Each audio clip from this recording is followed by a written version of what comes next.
गोलीय विलगित गोलीय चालक की धारिता। विलगित गोलीय चालक का मतलब गोलीय, विलगित का मतलब चारों तरफ से क्या हो, इसके कोई सिरा न हो। विलगित का मतलब क्या होता है, कोई सिरा न हो, ऐसा चालक है, ठीक है, गोलीय है और इसकी धारिता हमें ज्ञात करना है। तो देखिए मानते हैं यह गोलीय चालक जिसका केंद्र हो O, इसकी त्रिज्या हो a, स्मॉल a मीटर गोलीय त्रिज्या हो। इसको हम क्या करते हैं कि प्लस क्यू आवेश देते हैं। जैसे प्लस क्यू आवेश देते हैं तो आवेश इस पर एक समान रूप से क्या हो जाएगा, वितरित हो जाएगा। एक समान रूप से इस पर आवेश वितरित हो जाएगा, ठीक है। तो इस पर आवेश एक समान रूप से वितरित होगा, तो वितरित होगा जैसे हम इसको आवेश देंगे। अभी हमने धारिता में पढ़ा था, संधारित्र की धारिता में, कि जैसे ही किसी चालक को जब हम आवेश देते हैं तो उसका विभव भी बढ़ जाता है, यानी उस पर क्या होता है, विभव उत्पन्न हो जाता है। तो यहाँ हम देखेंगे कि जब इसको हम आवेशित करेंगे तो इसकी सतह पर क्या हो जाएगा, विभव उत्पन्न हो जाएगा, ठीक है। तो अब हम क्या करेंगे, यानी इस पर विभव ज्ञात करने के लिए, तो विभव का सूत्र हमारा क्या होता है, V बराबर 1/4 पाई एप्सिलॉन 0 K इंटू क्या, Q अपान R। Q अपान क्या होता है हमारा R, ठीक है। ये होता है हमारा विभव का सूत्र, ठीक है। जहां R क्या होती है, R क्या होता है, उस बिंदु से जहां पर हमको विभव ज्ञात करना है। मान लीजिए कि बिंदु O से R मीटर की दूरी पर यहाँ एक बिंदु P है, हमको विभव ज्ञात करना है। तो यह R उसकी दूरी होती है, कहां से कहां तक ज्ञात करना है, ठीक है। तो यहाँ हमारा क्या है, देखिए लिखा गया है कि माना एक गोलीय चालक जिसकी त्रिज्या क्या है, माना एक गोलीय चालक जिसकी त्रिज्या है हमारी a मीटर। हमने एक गोलीय चालक लिया जिसकी त्रिज्या क्या है हमारी a मीटर है, और कहाँ रखा गया है, यह जो है चालक, जो गोलीय चालक है वो कहाँ रखा गया है, के परावैद्युतांक में। के परावैद्युतांक वाले माध्यम का मतलब क्या है, के परावैद्युतांक वाले माध्यम का मतलब है कि जैसे कांच या मोम, कांच या मोम या अन्य ऐसे माध्यम में रखा गया है। और इस एक और बात क्या है कि इसके समीप कोई अन्य चालक नहीं रखा गया है। तो जैसे यानी इस पर जब इस गोलीय चालक को प्लस क्यू आवेश दिया जाता है तो क्या होगा, जैसे इसको आवेश देंगे हम प्लस क्यू आवेश, तो कहेंगे कि इसकी सतह पर क्या हो जाएगा, विभव उत्पन्न हो जाएगा। यानी तो क्या करेंगे, तो इसके, तो इस चालक के पृष्ठ पर विभव उत्पन्न हो जाएगा।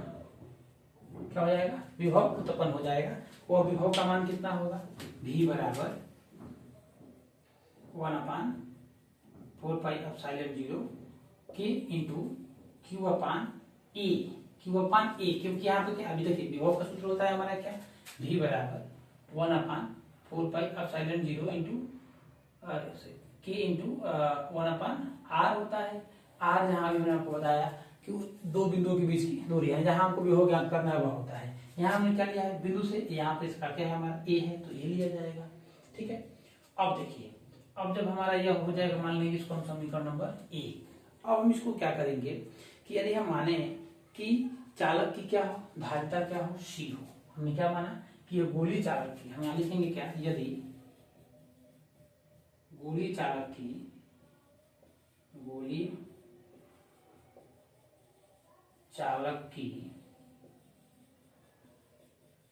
धारिता क्या हो, C हो, तो C बराबर क्या होता है हमारा, Q अपान V। C बराबर क्या होता है हमारा, Q अपान V, जो कि अभी हमने पहले प्रूफ किया है। तो C बराबर क्या हो जाएगा हमारा, Q जैसे का तैसे रहा, और इस V की जगह पे इस V का मान हमने रखा, तो क्या हो जाएगा, V का मान 1/4 pi epsilon 0 K into Q upon A। अब देखिए इस Q से Q यह कट जाएगा, और नीचे 1/1 इतना दिया चला जाएगा ऊपर, अर्थात हमारा क्या हो जाएगा, C बराबर 4 pi epsilon 0 K into A। यह होगा हमारा विलगित गोलीय चालक की धारिता। विलगित गोलीय चालक की क्या हो जाएगा, ये हमारा धारिता। अब यदि हम माने हैं कि वायु अथवा निर्वात के लिए, क्या माना जाए, वायु अथवा निर्वात के लिए, वायु अथवा निर्वात के लिए के बराबर क्या होता है 1। यानी कि जो यह चालक है, यह चालक किसी माध्यम में न होकर के क्या हो, वायु में हो या निर्वात में हो, उस स्थिति में इस के की वैल्यू क्या हो जाती है 1 हो जाती है। तो के की वैल्यू 1 हो जाएगी तब उसकी धारिता कितनी आएगी, हम पूरा इतना प्रोसेस न करके रह इसी में हम के की वैल्यू को क्या करेंगे एक रख देंगे। तो उस स्थिति में क्या होगा C नॉट मान लेते हैं इक्वल हो जाएगा हमारा 4 पाई एप्सिलॉन नॉट या एप्सिलॉन 0, क्या के की वैल्यू तो हो गई 1, यानी कि बच जाएगा तो हमारा केवल ए।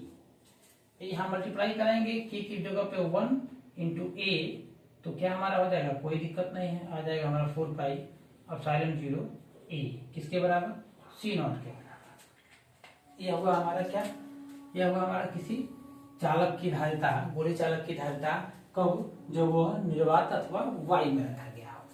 अब देखिए हमने चालक की धारिता निकाला जब माध्यम में यह था, निर्वात में यह रहा।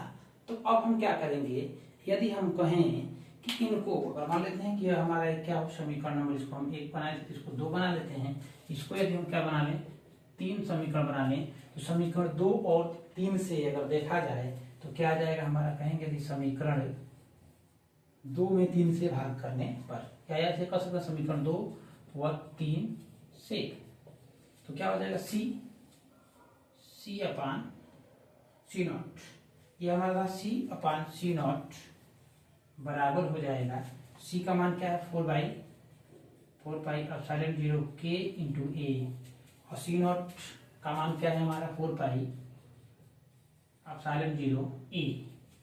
ठीक है, तो हमारे पास क्या बचेगा, देखिए सारे कट जाएंगे, 4 पाई एप्सिलॉन 0 से 4 पाई एप्सिलॉन 0 ए से ए कट जाएगा, बचेगा हमारे पास क्या C upon C not equal के, या क्या हो जाएगा हमारा C इक्वल C नॉट के, C इक्वल क्या हो जाएगा C नॉट के। इसका मतलब है कि किसी माध्यम